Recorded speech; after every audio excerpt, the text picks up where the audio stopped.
Talking about what you're talking about. Real, honest, entertaining, live. DBL starts right now. Welcome to Daily Blends Live. Off to a great start. We have some counting issues over there. All right, it's Monday, June 8th. I'm Jeff. I'm here with Tori, and Al joins us from home. Al, let's see that cute face. There it is. How's it going, buddy? Man, life is good. How about yourself, man? Can't complain, maybe other than the start, but hey. Yeah, but we're doing well now. That's how it goes. That's how it goes. Let's jump right in, guys. Celebrities honored this year's graduates in a Dear Class of 2020 event on YouTube. Lizzo kicked it off by performing the famous graduation anthem, Pomp and Circumstance, from the Flautists. Oh, the Flautists? Let's watch. Wow.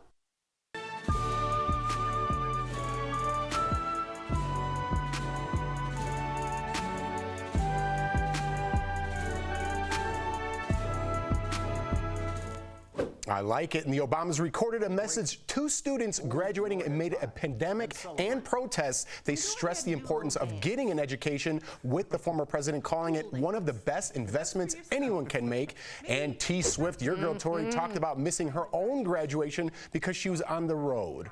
I'd rather be on the road, and told grads to expect the unexpected, but to celebrate anyway. And Lady Gaga addressed racism in America and urged graduates to think about how they could affect real change. And on the subject of change, the one and only Fiance delivered a powerful message about how now is the time for marginalized people to have a seat at the table. Let's watch. To all those who feel different, if you're a part of a group that's called other, a group that does not get the chance to be center stage, build your own stage and make them see you. Your queerness is beautiful. Your blackness is beautiful. Your compassion, your understanding, your fight for people who may be different from you is beautiful. Powerful, and I think all of those are powerful messages. Al, do you think anyone stuck out to you, or do you have your own message for the graduating class of 2020? Well, it really, we just heard, build your own stage. And I think this is the first time, I'm sure a lot of graduates, because let's not forget, not everybody's going to college, and that's fine. That's completely fine. And so you're going to be stepping into a world that seems to be kind of in shambles. And you look like, well, what am I going into? Look at it in a positive way, like, hey, maybe I can build something that wasn't already here. Maybe the power dynamics and the structures aren't there. Maybe I can build my own. So look for your lane and jump in there. That's interesting Al said that about college, because do you want to start your life $100,000 in debt or whatever it may be? So that was interesting, because that stuck out to me too. Tori, I know you're big into education. There's nothing wrong with that either. No, and there's nothing wrong, but what Al said is important. When there's a vacuum like there is right now, that means opportunity, right? There's a vacuum right now. Everyone's just sitting at home thinking about how we can do better. So I always learn to question authority, find out what systems are oppressive, and question that. And maybe that can be you. Maybe that can be you. Oh. I pointed at the camera, Al, that was like the voting with the hat on. Yeah. Mm-hmm. We want you for the Army. That's right, Uncle Sam. Yeah, that's his name. All right, more stars hit the streets over the weekend to march in peaceful protest. J-Lo and A-Rod shared videos on Instagram of them walking the streets of Los Angeles during a Black Lives Matter protest, with J-Lo writing, "We must take a stand for what we believe in and fight against the injustices in this world." And Pink posted a pic at a protest. That's a lot of P's. That's a lot. Wearing a head wrap and a Rosa Parks t-shirt. She also used the hashtag "All Lives Can't Matter until Black Lives Matter." And Madonna attended a protest in London with her kids on crutches. She also encouraged her followers to donate to the George Floyd Memorial Fund. And actor Michael B. Jordan made a speech at a protest in Hollywood, urging filmmakers and studios to be more diverse. Let's watch.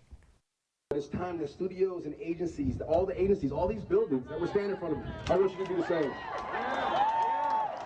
You committed to a 55th gender parity in 2020. Where's the challenge to commit to Black hiring? Black content led by Black executives, Black consultants. Are you policing our storytelling as well? So let us bring our darkness to the light. And I saw this over the weekend, Tori. I thought Michael B. Jordan's speech was great. And it was, for some reason, it captivated me. It was very powerful. Yeah, I think there's like small steps people can do that you don't understand right under the surface, right? It's not like, yeah, just, you know, let's accept Black Lives Matter. No, that means hiring. That means telling their stories, people behind the camera, people in front of the camera. So if you're a company right now that thinks you're being diverse because you're Instagramming, take a look at your executive board. Take a look at who is on your board and see how diverse are you really? Because it's only when they're in the room can someone make a difference. Right, and when I say, like, I don't know why I said I was surprised by that, but you feel the passion in certain people's speeches. Am I right, Al? Some people are like, Black Lives Matter. I know you're just posting that and you don't care, and you tell from other people's speeches that the passion is there, that you really mean what you're saying, and I felt that with Michael B. Jordan. Yeah, Jeff, I mean, it's like, I feel like something feels different this time. And it's scary. It's sad to say that I don't want to be optimistic, but something feels different, man. It just does. And I'm just, and when you hear him speak, he's just saying, let's make the world, the business world, look like the real world. When you go out, you see black folks, you see women. Let's make sure that our boardrooms look like that as well. It'll be fine, I promise. I like it. And he's a Friday Night Lights guy, which I love that show. I liked him way back in the day. All right, guys, in the wake of all the protests, some former contestants on The Bachelor are calling out the franchise for its lack of diversity. Rachel Lindsay, the first and only black bachelorette, spoke on AfterBuzz TV about the need to select a black lead for The Bachelor. Let's watch. So I think that they have to, at this point, give us a black bachelor for season 25. You have to. I don't know how you don't. And it's been asked of me, will I continue in this franchise? If it continues in this way, I can't. I have to see some type of change. And another Bachelor alum, Catherine Lowe, who is Filipino, says she was cast on the show in 2013 to, quote, check a diversity box. She ended up marrying the Bachelor, Sean Lowe, and told her followers on Instagram that they are destined to do bigger things than just check a box. So I want to get right into this. Al, me and Tori were talking about this. I know, I mean, everyone here knows that I did some reality TV shows. Al, I get what she's saying, but I think she needs to say, I wish there was more people like me representing this show, because I definitely checked the box when I was on Big Brother. They have a format, and I was that Midwest guy, the guy next door that played football. They checked the box with me. So I get where she's coming from with this. Maybe the system needs to change. Maybe they can't do that anymore. But in Hollywood, Al, or in any TV show, how do you not check a box? Do you see what I'm saying? I definitely see what you're saying, and I mean, there's a box with everything. When you watch a movie, there's like, you know, it's cast for a reason. I think that what people are saying is that they want to see more diversity in the casting, and that, like, you know, how come the next James Bond can't be a black woman? We don't need to go down that rabbit hole, but that's an example I'm coming up with. And what I think we need to also remember is that Hollywood follows the money. They weren't hiring a lot of Asian American actors until everybody went and saw big, Crazy Rich Asians. The idea of an all-black Hamilton cast rapping probably sounded crazy at first, and now it's one of the most popular musicals of all time. People go, and Hollywood will follow what people watch. So when there is a diverse cast, when there is a black lead, when there is a lead that suffers from maybe some kind of physical handicap, I hope I'm saying that correctly, you know, when you watch it, the executives notice, and they put on more of that. So let's make sure that when we do see these changes, we support them. Yeah, and I totally agree with what you're saying. I'm just trying to get more in depth with that. We can talk about it a little bit later because we got to squeeze in my boy. Switching gears to some other Hollywood headlines, Justin and Hailey Bieber know how to camp in style, or should we say glam? For glam and camping. Yeah, that's what it is. Right, just in case you didn't know, glam. Just in case you don't know who Uncle Sam is. Like Jeff. For some reason, I couldn't think of it. The couple was recently spotted in Utah, and they're apparently camping out in luxury Prevost Marathon Coach RV. Is that a name that we should Look know? at it. It's like from Meet the Fockers, remember? Yeah. That kind of like setup. Yeah, look at this tour bus. Yeah. Justin was going to use it for his Changes tour. It was postponed due to pandemic. I got my tickets. I hope it comes back. Similar models of the luxury bus, which cost over $1 million, include a spacious living area, flat screen TVs and LED lighting. The bathrooms come with the bedrooms, I'm sorry, come with that'd be awesome. It'd be super cool. A nice bedroom with a bathroom with a king-size bed, and more TVs. The bathrooms have large marble countertops, and there's even a sauna. A sauna. I could live in this thing. My question is this. I think that's what it's for. I think that's kind of very what it's for. But once you're in it and it feels luxurious, doesn't it still feel like you're just like in like an RV? Or is there a difference? I think there's a big difference. Al, did you see a difference in what I was describing there? A little bit. I like that Tori said, is there a difference? Yeah, Tori, there's a sauna. There's a difference. Okay. So what are you talking? Why? My question is, why even go anywhere? Just park it right in front of your house. Yeah, is there a difference? Marble countertops doesn't shock Tori at all. All right. Who's Uncle Sam again? We'll be right back.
Well, welcome back to DBL. Looks like we'll be seeing 007 as a dad. What? Oh, according to the Daily Mail, James Bond will have a 5-year-old daughter in the upcoming No Time to Die movie. A source says that Daniel Craig's character, 007, finds out he's a father and it becomes an integral part of the plot. Obviously, the movie was supposed to come out in April, but was pushed back to November because of the coronavirus pandemic. I don't know if I like this. One, I have kids, so I don't like the circumstances he's going to be in. And two, Al, it could be used against him. Yeah, Jeff, I'm a father of 3, you're a father of 2. I don't want to see James Bond doing dad stuff. Right? I'm sorry. I don't want to see him at a soccer game standing there and sitting there in a lawn chair drinking a hard lemonade. I want James Bond to do James Bond stuff. To be honest, I kind of agree with Al. Like, Q would give him something like, this will help your baby burp and explode the Kremlin. Like, I don't want those two worlds coming together. Yeah, and if he's going to go full dad, he should not be ripped. He should have a dad bod. Oh, yeah. You know what I mean? And call on his neighbors for help. Yeah, right. He's just sitting there grilling with a beer belly. I'm 007. Yeah, and there's too much at stake. Like, if 007 dies in a movie, it's one thing. If he has a kid, now you're like, no, that kid doesn't have a dad. Good putting those two together. Oh, I'm saying it goes deeper for me, Tori. I'm sorry. Don't capitalize on my sensitivity, Tori. All right. Hollywood is getting ready to reopen, but new social distancing measures may make film sex scenes difficult, or filming sex scenes. The Film Editors Trade Association has released new protocols on how to film intimate scenes. It says that close contact moments should be, quote, either rewritten, abandoned, or replaced with computer-generated imagery or CGI to minimize the spread of COVID-19. The first movie that has a CGI sex scene, I'm out. I don't need that. Just don't have the sex scene. But I mean, they go into the room, they close the door, we see their clothes, neck jump cut. I don't need to see like an animated, like, I don't need to see that. Al, do you need to see a little bit of sexy time going on? I think just that, like Tori said, I like to see the illusion, just like show the candle and then like the little fade to black and then the candle's small and you kind of get the idea. And there's like undies on the candle. And what do you mean by the candle small? You it like burned down. I thought he was insinuating something else. All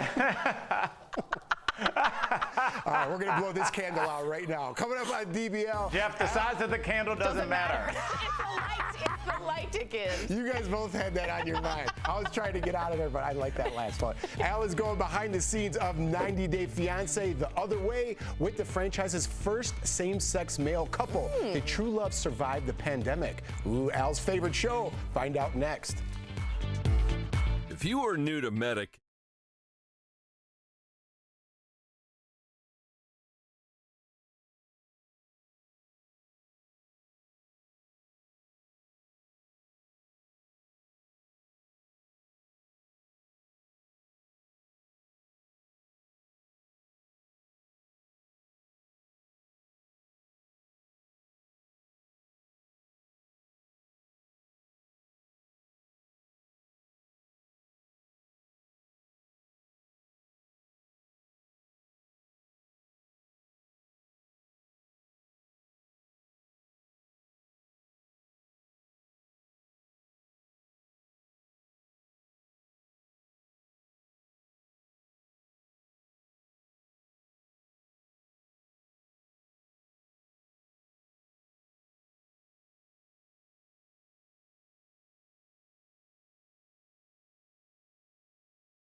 this summer, couples are leaving everything behind to follow their heart of the country and find true love. It's all part of a new season of 90 Day Fiance hit spinoff The Other Way, out now on TLC. Earlier, Al caught up with one of the newly united couples in today's DBL Spotlight. I never dreamed I would move to another country, but I'm here in Mexico to be with the love of my life. Do you think he'll approve of us? Kenneth and Armando, welcome to DBL. I'm not only a big fan of the show, but I'm a big fan of you guys. I'm moving to Mexico in 2 weeks to be with the love of my life. I never thought I would move to another country or do anything like that, but I'm ready to go to be with Armando, to be with my love. The time is now. Kenneth, you left Florida, you left the United States to move to Mexico. How's the adjustment been, especially because the quarantine is now in place? Oh, it's been a big adjustment. I left a lot in St. Petersburg. I left my children, my grandson. It was very hard leaving them. I sold everything I own, my house, to be with Armando. I'm just worried about our safety. People in Mexico are still homophobic. Kenneth, you came out to your parents and it seemed like you were almost surprised and shocked at how accepting they were of your sexuality. Armando, your family didn't take it as well. Can you tell us a little bit about that and where your family is now? I came out to them about 4 years ago. They didn't accept it. As many thought I was confused. Because of it, they didn't want to hear about it. They didn't want to know anything about it. We never spoke about it until it was time, and all this time I had a relationship going with Kenny online. And when it was time to move in together, I had, to come clean with them. You guys have a 26-year age gap. I was 26 years older than him. Do you exfoliate? What do you do where you are not aging, sir? Because it's super weird. On behalf of all the viewers, you look like you are 34 years old, so me asking an age gap question with no setup, people are gonna be like, what is he talking about? Kenny, we need your beauty secrets now. Come on, man. I need to start a line or something, because I know a lot of people have been asking that. I think it's just good genes, and I tell everybody too, I try not to worry about stuff. I've been the type of person who just doesn't stress. I don't worry, and I think that's ages a lot of people. I just have a young mindset, and with Armando, it's like I always tell him, I'm immature and he's more mature than I am, so we meet in the middle that way. But thank you for your compliments. I appreciate it. That's 90 Day Fiance the other way. Can't wait to see this season. Thanks, guys. You guys were a pleasure to have here on DBL. Thank you. We appreciate you. Promotional consideration.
Welcome back to DBL. Tori, you know what time it is? What time is it? It's time for some sweet, sweet deals.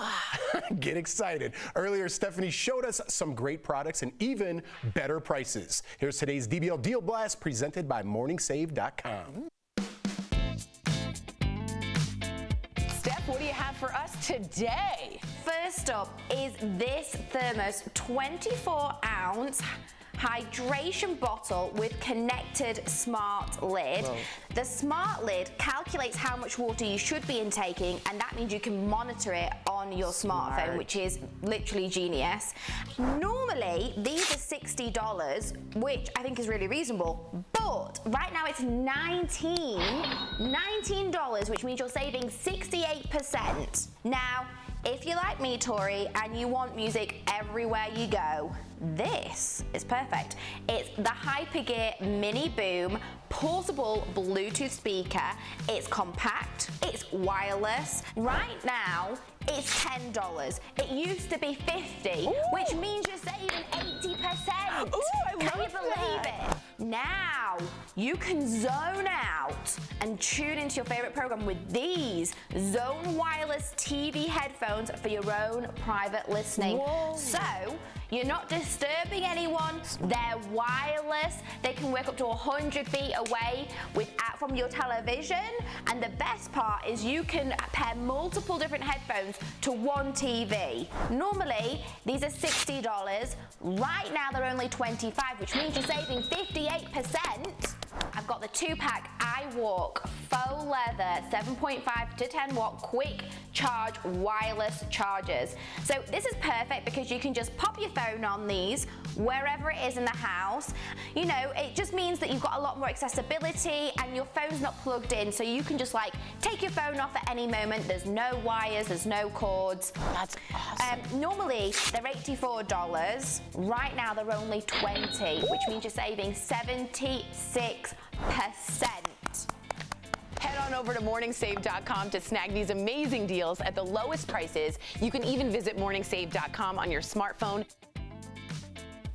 Whoo, Al, sweet, sweet deals. Sweet, sweet deals. You know what I'm going to get, Al? The speaker. And I'm going to play a little Neil Diamond on the patio because it's summertime. I'm just like, yeah, I mean, I have the DBL, the Morning Blast speaker, the little black one. I think we ran it a couple weeks ago. Morning Save stuff is great. I'm trying to tell y'all. Mm-hmm. That's it. Al, we gotta fill like another 30 seconds. What do you think about Tori's music choices? Well, yeah, okay.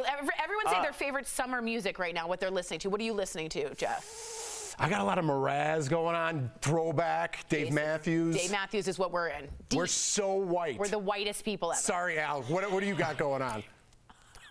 I've been listening to a lot of Benny the Butcher and All Star the Great, so it's a little bit different. Yeah, no, and me too. I have too as well. You've been listening to Benny the Butcher? Yes, good too. What's your favorite song? The one that goes like, "Hello, are you there?" Al, I love you, buddy. DBL is new every day. Hey, love we'll be you. back same time, same place tomorrow.